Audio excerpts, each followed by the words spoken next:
We are in a race. The race is against time. We have to build cities. We need them, but we have to make them in a different way. We need a wave of innovation, not only for our way of life, but also for the planet. The consequences would be enormous if we lose this battle.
For resources to move all those vehicles around. We're pulling up carbon that's been stored underground and burning it in our automobiles and putting all that carbon dioxide into the atmosphere. If we don't reduce that, we could have changes in the climate that we could never recover from. There's a number of forecasts for what type of transportation economy we could move into. One vision is that we will use more and more liquid fuels. Another one is we'll use more and more electricity. And right now, more of the industrial activity is focused around liquid biofuels. The thing about a fuel is it's really unparalleled on a weight basis how much energy is in a gallon of fuel. And even if batteries develop as some of the advocates hope they develop, we're not going to see batteries running large trucks, and we're certainly not going to see an electrified air fleet. We're going to need transportation fuels for those that will directly replace the petroleum-based fuels that we're using today. This has kicked off people looking at a whole range of other alternatives to petroleum in your tank.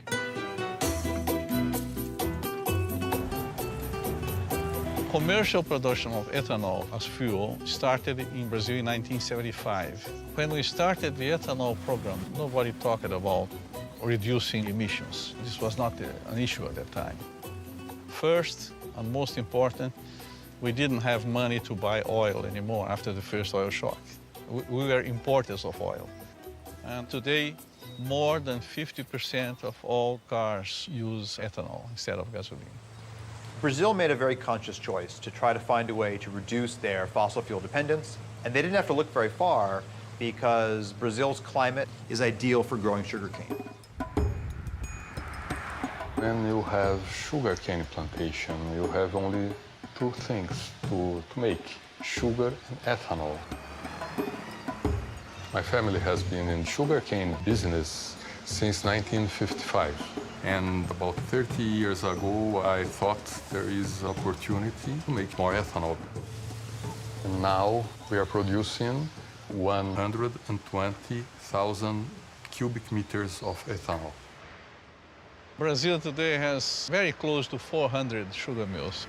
The overall sales is 30 billion US dollars, and this number is increasing.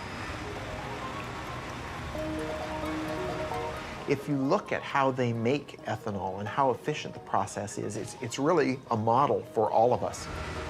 They grind the plant up, extract the sugar from the cane. The sugar goes into these large fermentation tanks, which combines sugars together with yeast that naturally produces ethanol. They use the rest of the plant to generate heat to distill the ethanol and turn it into fuel. They also use that heat to generate electricity renewably, not putting excess carbon dioxide in the atmosphere. Brazil has gotten to a point today where they're using about 40% less petroleum than they would be otherwise. But Brazil cannot supply the whole world with ethanol because they would have to cut very strongly into food production and into critical natural areas like the Amazon to make that happen. And this really boils down to the fact that there's only so much arable land, and growing fuel for our gas tanks is yet another demand on that landscape. We cannot kid ourselves in thinking that we found a general solution for the world problems. I think we will have to face the world in this way today. We have no oil in very large quantities anymore. We have no coal transformed in a clean way. In the meantime, we have to do the best we can. And the best at the moment is that we can do biofuels. Sugarcane to ethanol is an incredibly efficient process. You get out about 7 times the energy you put into growing the sugarcane. In the US, when we produce ethanol from corn, for every unit of input of energy, we get about the same amount of energy out. So we're really not gaining anything. We need a better process. We don't have to take what nature's given us. We can actually engineer plants and yeast to be more efficient, and that's the basis for a lot of the work that we're doing now. What we need to look at, though, is which of the pathways that come out of this are not only good financially, but those that are also good in sustainability. And this equation is really wide open right now. We are in a race to develop fuels. The race isn't with other countries, the race is against time.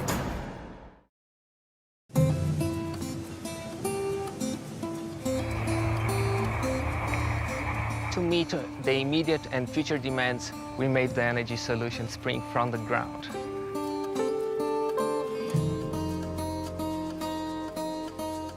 Brazil is the most efficient ethanol-producing country in the world. Sugarcane alcohol from Brazil can reduce the total carbon footprint by up to 70% compared with the gasoline.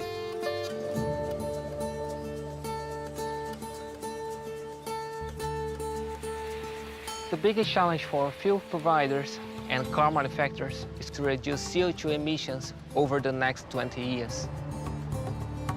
Demand for mobility will continue to grow.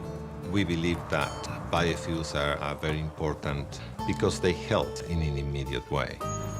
All forms of fuel are going to be needed. Hydrocarbons, natural gas, biofuels, all of them are going to be part of the energy mix for the future of transportation.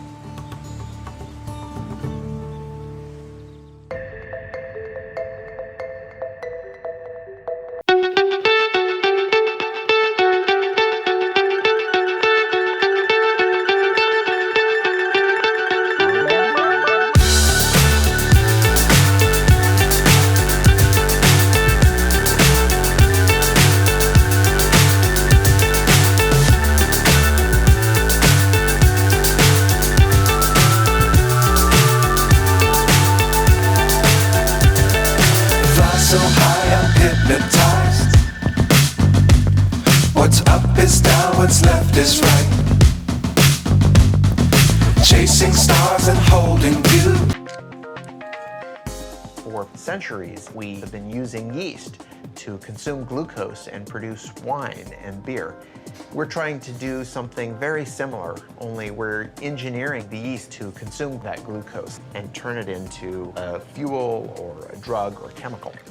We call this synthetic biology. And when I started in this area, many of my colleagues said, "Oh, Jay, this is great work, but where's the application? What are you going to do with these tools? Who cares?"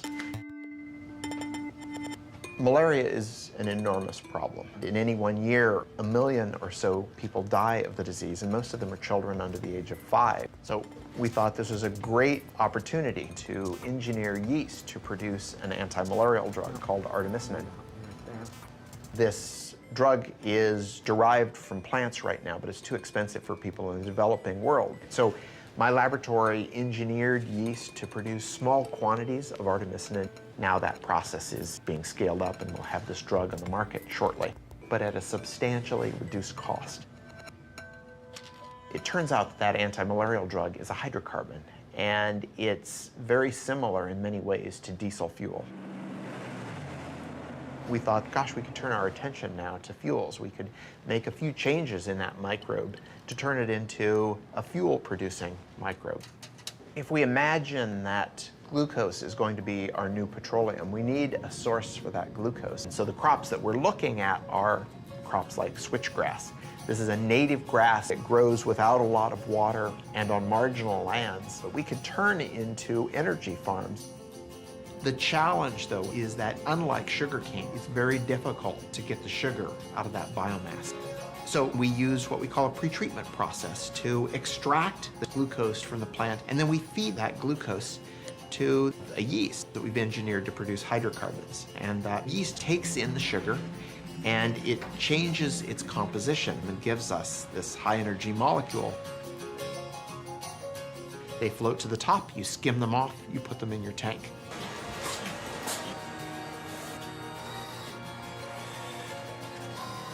But it takes a lot of work to get from that small test tube all the way up into the million-gallon tank. So we have to give it time, but I think that some of the discoveries that are happening might be applied by the end of the decade.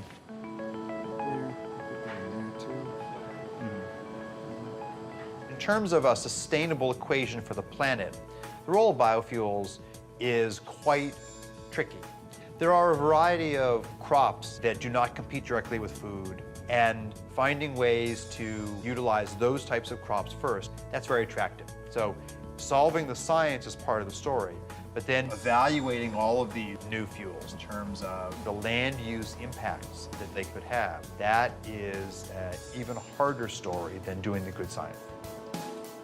Imagine that you could have one process that could take in sunlight and carbon dioxide and turn it into fuel. And imagine if that didn't involve growing anything at all. The synthetic biologists are trying to take plants and make them do things that they wouldn't normally do.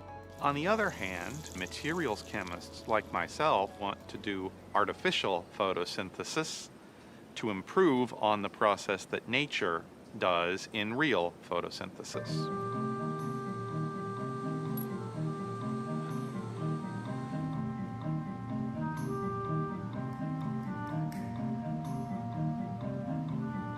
We should follow the blueprint of plants converting sunlight into fuel, but take the approach that it could be much simpler. All we really need is a light absorber that absorbs sunlight. We also need a catalyst like iron or nickel. So when you see the hydrogen coming off of the photoactive material, that's an example of a semiconductor breaking the chemical bonds of water to make hydrogen and oxygen. Ultimately, our pieces are going to be contained in something that is easy to roll out like bubble wrap, where in would come sunlight and water. You would vent the oxygen to the air, but the bottom would wick out your liquid or gaseous fuel that then you could collect and use for our cars and planes and storage.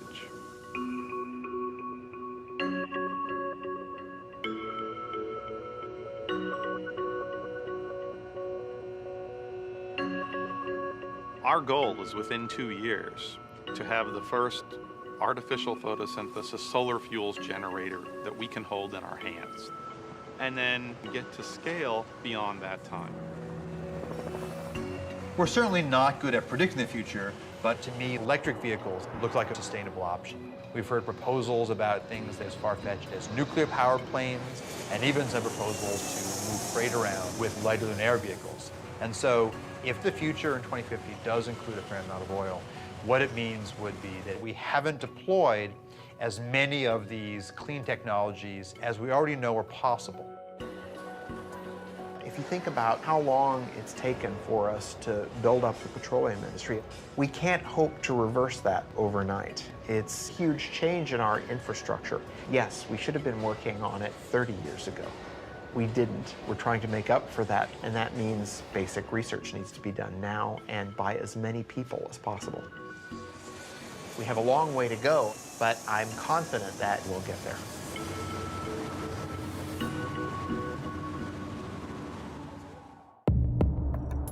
In the future, 3D maps are going to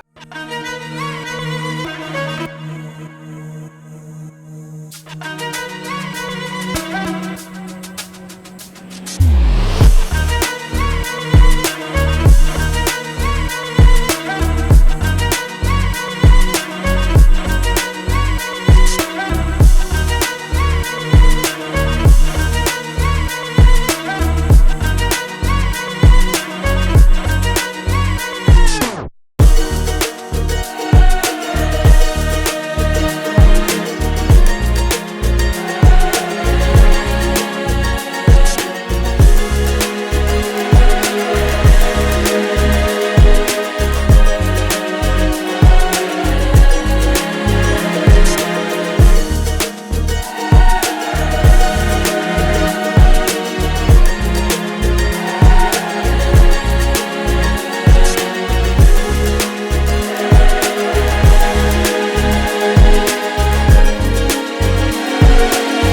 Home is around 8. Not bad. Thanks, buddy. Usually when I wake up, I'm the only one up. Sometimes the kids wake up with my routine. More often than not, I don't see them in the morning. I think about my commute when I wake up. I check the traffic report, see if there's any delays. The worst case scenario, it takes me 2 hours to get to work. We are already so limited in the amount of time he can spend with the kids. And our expenses are crazy high. We are spending $400 a month on gas. It takes away from our food budget, and we never paid for gas like that before, ever.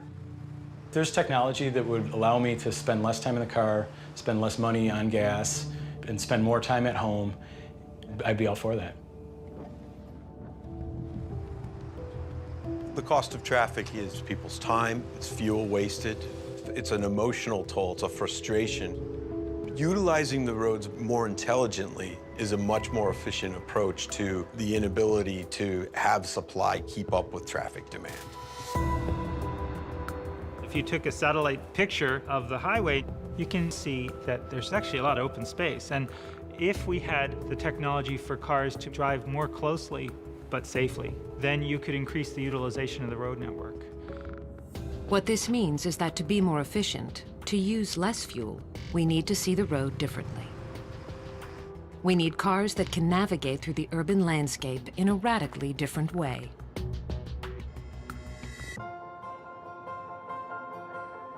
Maps in the future are going to be able to help people get places either more safely or more efficiently. Today just helps you get from point A to point B. But what if I want to get someplace and use the least amount of fuel possible? Or if I've got a hybrid vehicle, I want to make sure I've got plenty of charge, not only get there, but to get back home. So information that is going to help people achieve the more efficient or the safer route is more detailed information about the road than a lot of people realize is possible to collect today. Here in Chicago, Nokia's Location and Commerce Unit is developing the next generation of mapping. LiDAR, sonar, 360-degree video, all are components of what Nokia calls digital mapping. We use 64 lasers that rotate and they collect data in a 3D way about the world. It creates what we call a point cloud of information. That point cloud allows us to measure distances then between the points that we collect. That system combined with the cameras with higher precision location detection through inertial measurement units, that whole data system allows us to collect 1.3 million points of data per second. Probably within 2 to 3 years, you're going to see 3D maps that are going to integrate the traffic information into your routing to help you understand. If I've got 5 different routes to take, which one is the most efficient today, given the way the stoplights are running, given the way traffic is running? All of those factors are going to be taken into consideration to make sure I've got the best route. But better mapping that can integrate topography, infrastructure, and density is only part of the answer. Another key to improving transport efficiency is building cars that drive themselves. Autonomous vehicle technology has a tremendous potential to improve efficiency of our road infrastructure. By removing humans from the equation, we eliminate all the things we do wrong behind the wheel. Speeding, changing lanes too often, merging haphazardly. And by marrying autonomous vehicles with sophisticated 3D maps, we can make driving safer and more energy efficient. That next generation vehicle is being built right now by the Swedish trucking company, Scania. The solution, as you see it, is that the vehicles can utilize intelligent maps, three-dimensional maps with traffic information. The vehicles will be intelligent and communicate with each other. They will talk to each other, they will talk to the infrastructure. And we will see completely autonomous driven vehicles.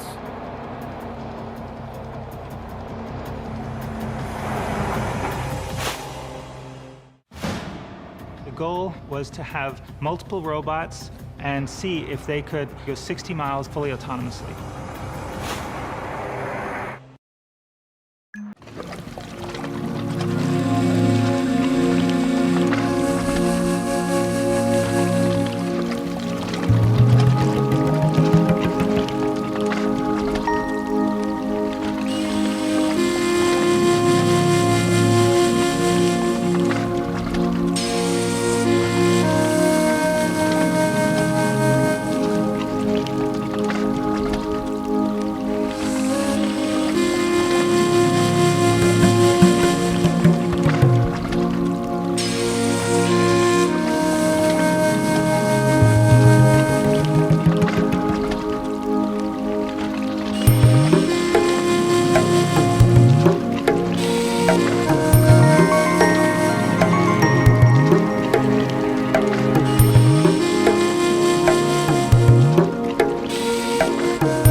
know you are really making a difference.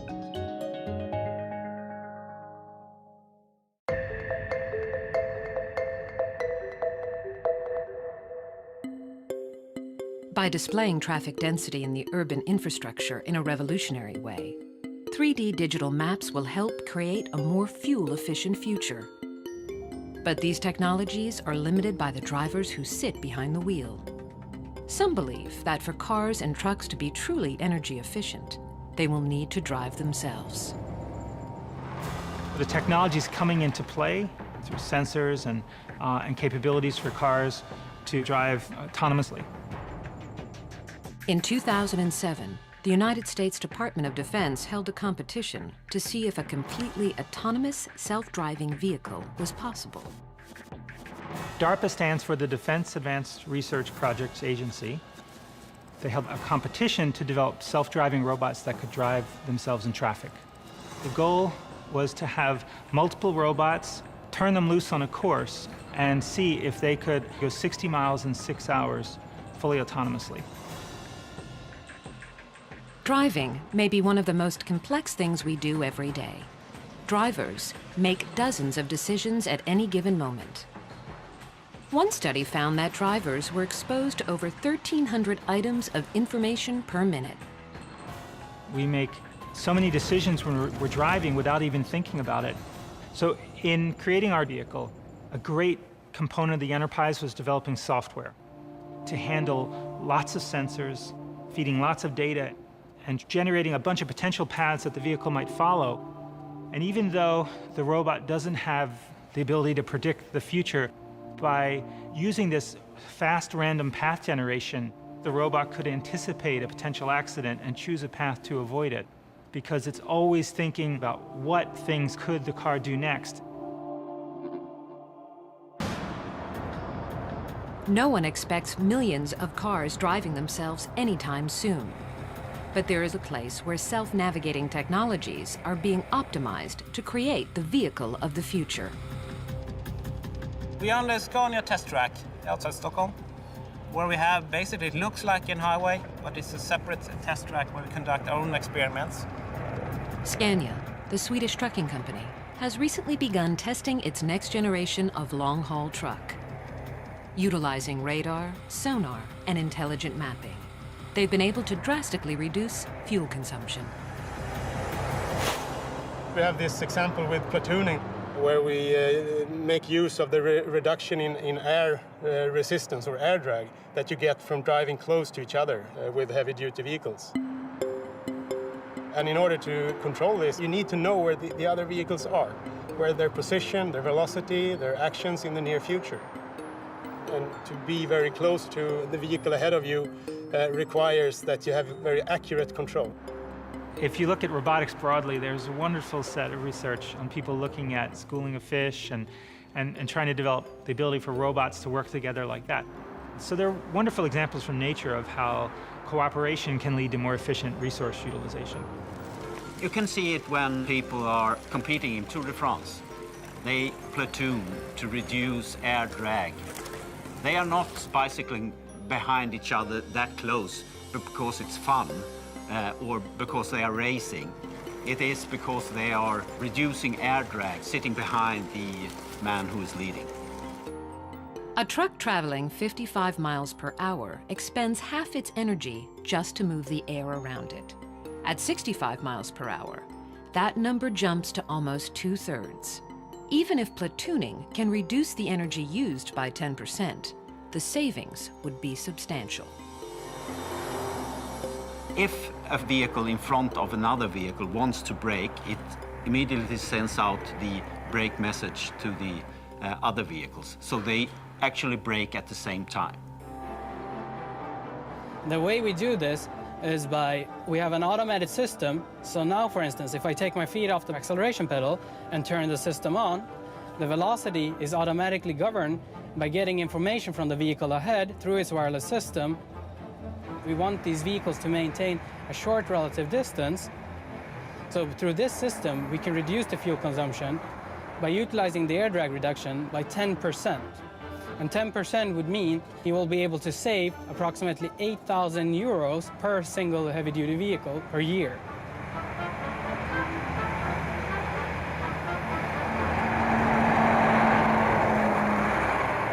It may be some time before autonomous vehicles make up the majority of cars on America's highways. Nevertheless, some of these technologies are already making their way into our lives. Now, this polar baby wants to sleep. Do you get to pick up books every day, or is it just something that... I get to pick out books sometimes. Okay. When we look toward the future, the systems will absolutely make it safer and more efficient and less costly for you, and also make your life easier because you're spending less time on the roads. The city begins to talk, begins to tell you where is there congestion, what's going on in different areas of town. Suddenly, the car becomes a part of a much bigger ecosystem. We can look at how cars interact with other cars, how car interacts with infrastructure, and us, the drivers, can start to make smart decisions about how to move around.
They are among the least pedestrian-friendly places in the world. They are not green by any other measure either.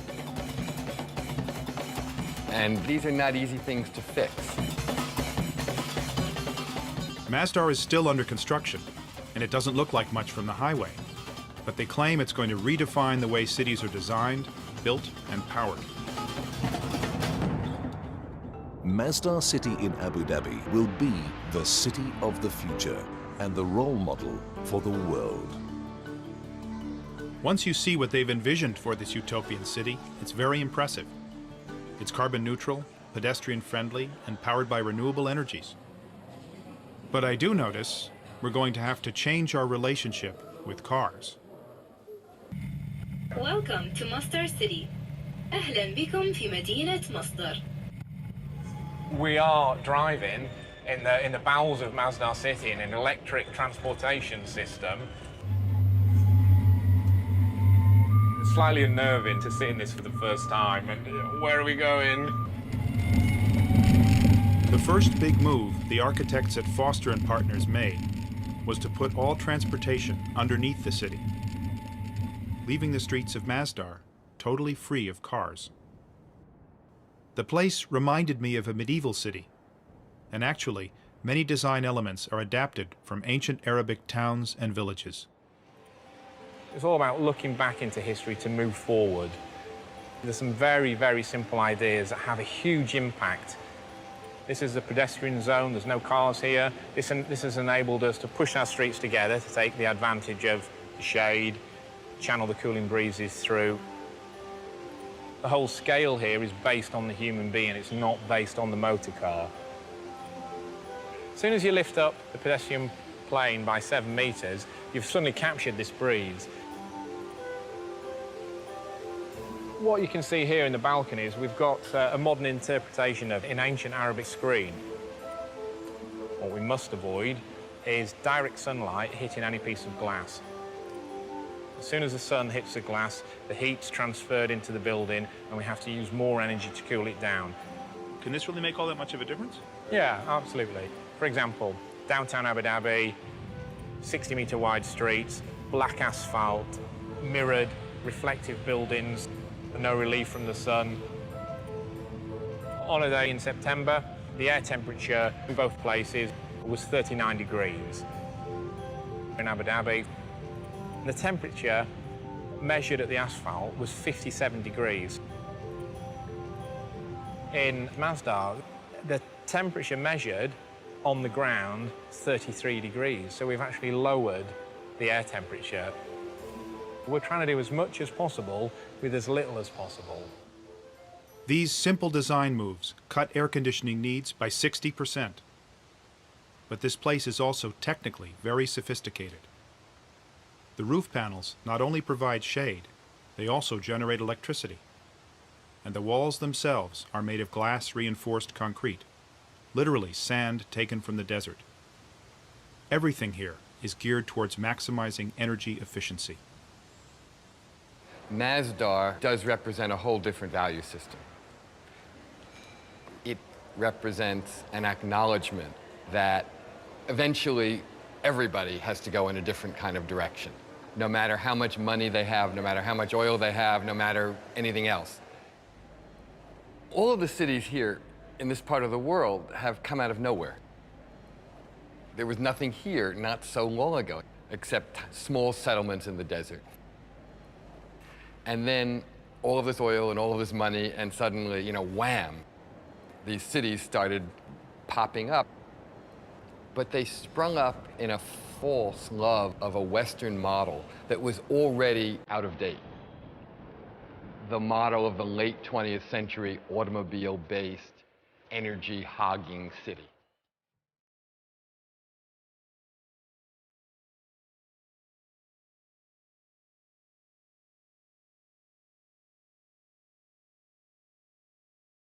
For most of the world, energy is very expensive.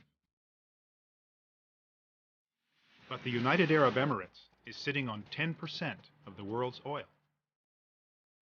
And energy is cheap. So cheap, you can run a ski slope in a shopping mall and build the world's tallest skyscraper. But even here, cheap energy won't last forever, and the people behind Masdar are determined to find alternatives.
Ways of bridging the gap between the demand and the supply. Decisions that we take now are going to have a major impact on decades to come.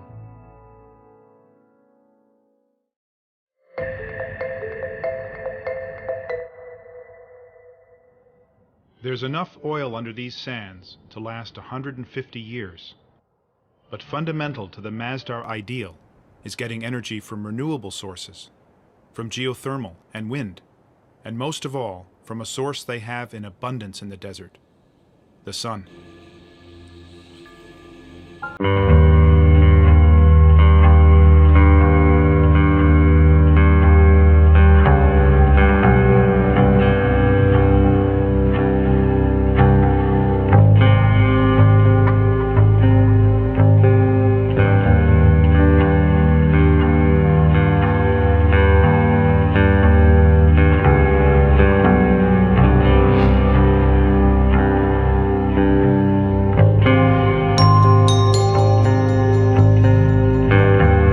Masdar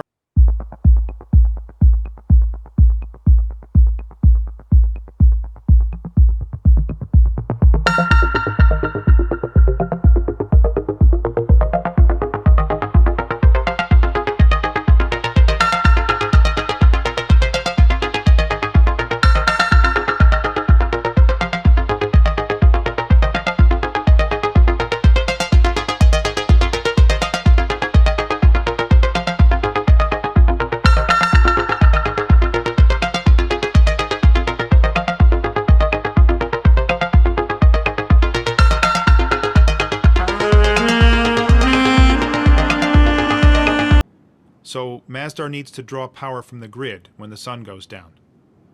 And that power comes from natural gas. The reality is, it's just not yet possible to power Masdar entirely without fossil fuels.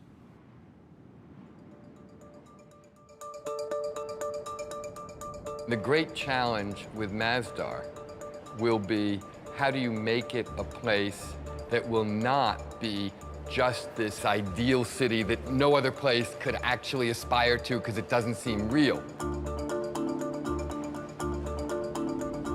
What Masdar has to be is a laboratory that develops things that then can be applied in existing cities all around the world, because that's where it will pay off. There's no payoff if it's just about itself. The payoff is, how can everything it's trying to do matter in the rest of the world? Right now, there's only a store, 2 restaurants, a bank, and a few hundred students living here. It's too early to tell if Masdar will work as a city when it's finished. But much has been achieved. They are carbon neutral and largely powered by renewable energies. Solutions here won't work everywhere, though. Many cities are in cold climates, and cooling is not their energy problem. They need to let sunlight in, not keep it out. Cities like Los Angeles or Houston are built around cars. Can Masdar's lessons be applied to them? Still, it's a step in the right direction, and it's impressive that this step is being taken by a country that doesn't need to take it. I met a guy who said actually they did need to take it. He took me to the desert to explain. God says, وَعَرَضْنَا الْأَمَانَةَ عَلَى السَّمَاوَاتِ وَالْأَرْضِ وَالْجِبَالِ. God talks about man's place in the universe, that this world is a trust. And God offered this trust to the mountains, to the heavens, to the land, to earth. And all refused it, refused to take this trust. But man, being adventurous, a bit vain, maybe too ambitious, being man, accepted it. Now, accepting it, there is a responsibility.